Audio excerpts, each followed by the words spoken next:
Olá, eu sou Matheus Tramon, aluno da Faculdade de Computação e Informática da Mackenzie, e eu vou resolver o problema E da Maratona de Programação da Sociedade Brasileira de Computação de 2024, estojo de joias. Esse problema parece simples, mas a resolução dele é mais complicada.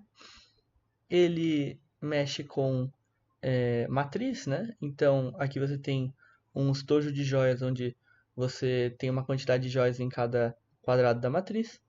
E a regra é que, originalmente, toda matriz tem uma linha com números crescentes. Então, da esquerda para a direita, 3, 4, 6, 12, todos são crescentes um do outro. Toda coluna também tem números crescentes de cima para baixo. Esse padrão segue em todas as linhas e todas as colunas. Okay? Mas essa matriz ela foi rotacionada em 90 graus. Não sabe quantas vezes. E o que você tem que descobrir aqui é quantas vezes você tem que virar essa matriz no sentido anti-horário, 90 graus, para que ela volte para a sua ordem original. Então aqui na entrada você vai receber o número de linhas e colunas, né?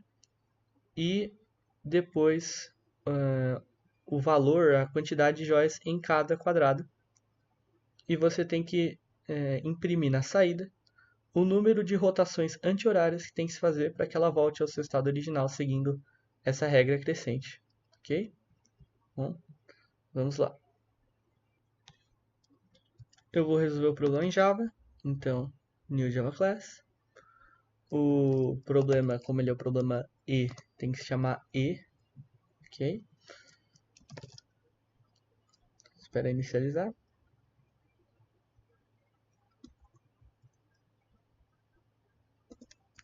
Ok? E nós vamos primeiro importar o scanner.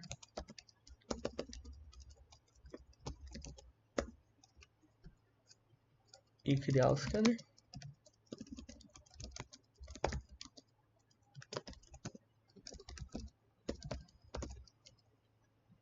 Ok?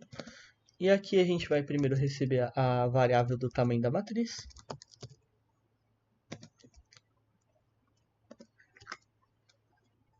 E agora a gente vai criar a matriz.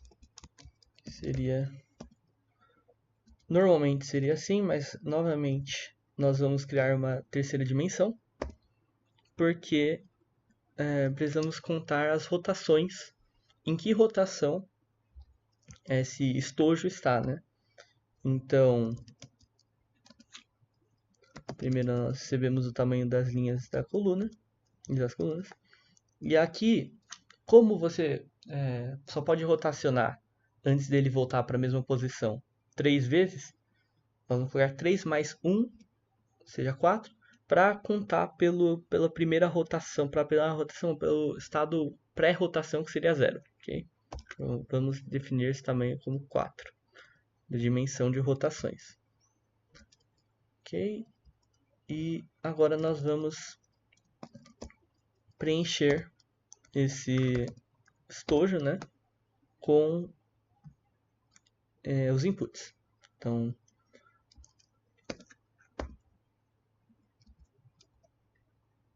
aí J, e como é o estado pré-rotação 0, igual a o input. Ok? Aqui nós também vamos iniciar o contador de rotações, que nós vamos usar depois. E já preparar o print final que nós vamos dar nele. Okay? Mas, primeiro nós temos que fazer os outros métodos por trás do programa, né, que vão ser responsáveis pela checagem e pela rotação do estojo.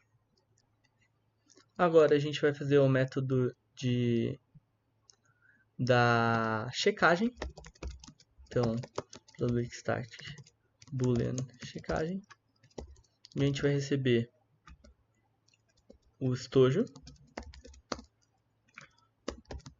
e o número de rotações, para que a gente não perca... para que a gente não perca a contagem, né? A dimensão de tempo. Aqui, nós vamos fazer um loop pela matriz.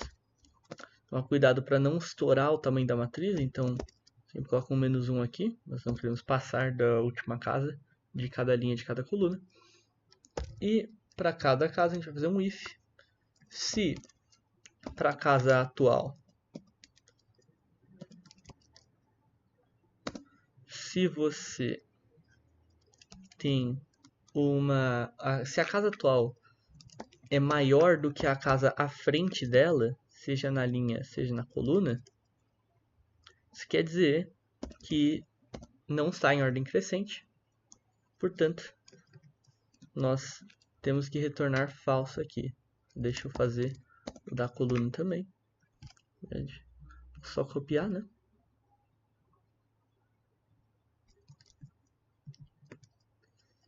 Ao invés de mais um, ser um J mais um. Se é maior, retorna falso, que não está em ordem crescente.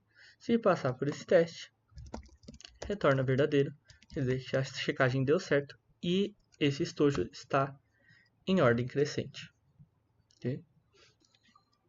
Agora, nós vamos fazer o método de rotação da matriz, que é de longe a parte mais difícil desse exercício. Rotaciona. Vamos receber de novo os mesmos parâmetros.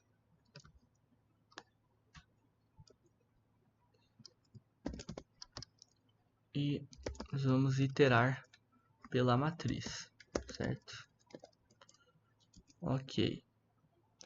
Agora vem a fórmula que honestamente não é nada intuitiva. Para você rotacionar cada elemento da matriz para num sentido anti-horário para sua posição nova, você vai pegar primeiro a versão passada desse quadrado, desse elemento, né? Na rotação anterior. E você vai transferir ele para sua nova posição da seguinte forma. Aqui na nova rotação. A linha a posição da linha do elemento vai equivaler numa rotação anti-horária ao tamanho da linha menos a posição da sua coluna atual menos 1. Não é nada intuitivo, como eu disse. E a coluna vai equivaler à linha, sua posição da linha atual. Então, com essa fórmula, você consegue rotacionar a matriz em sentido anti-horário. Ok? Agora, para finalizar, nós vamos voltar aqui para o topo. A gente já tinha preparado o print antes dele. A gente vai fazer um loop while, onde nós vamos pegar a função de checagem e negá-la, né? Fazer o inverso dela, para que enquanto ela não retorne verdadeiro, ela continue rodando. E enquanto ela não retorne verdadeiro, nós vamos rotacionar o nosso estojo, a nossa matriz. Então nós vamos contabilizar no contador e chamar a função de rotacionar. E isso vai rodar enquanto não retornar verdadeiro. Quando retornar verdadeiro, ele vai, e estiver em ordem crescente, né, o estojo, ele vai imprimir o número de rotações, ok? Agora, para pegar um exemplo, vamos lá.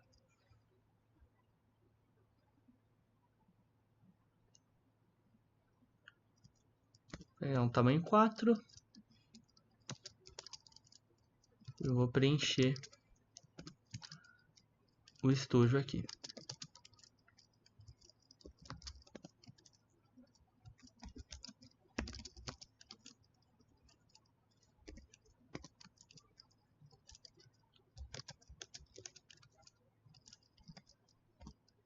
e ele dá a resposta de uma rotação anti-horária necessária, assim como está no enunciado.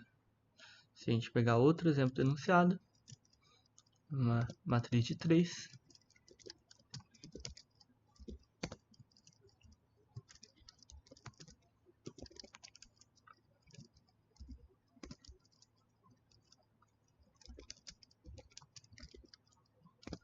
ele vai retornar duas rotações anti-horárias, também está certo.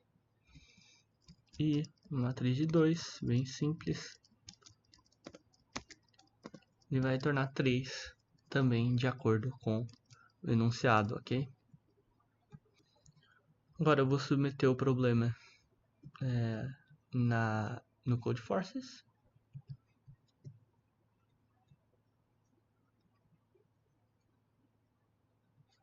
Ver aqui.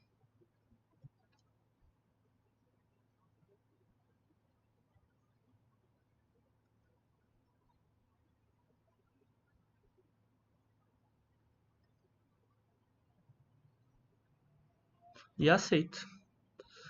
Muito obrigado por assistir e até o próximo vídeo.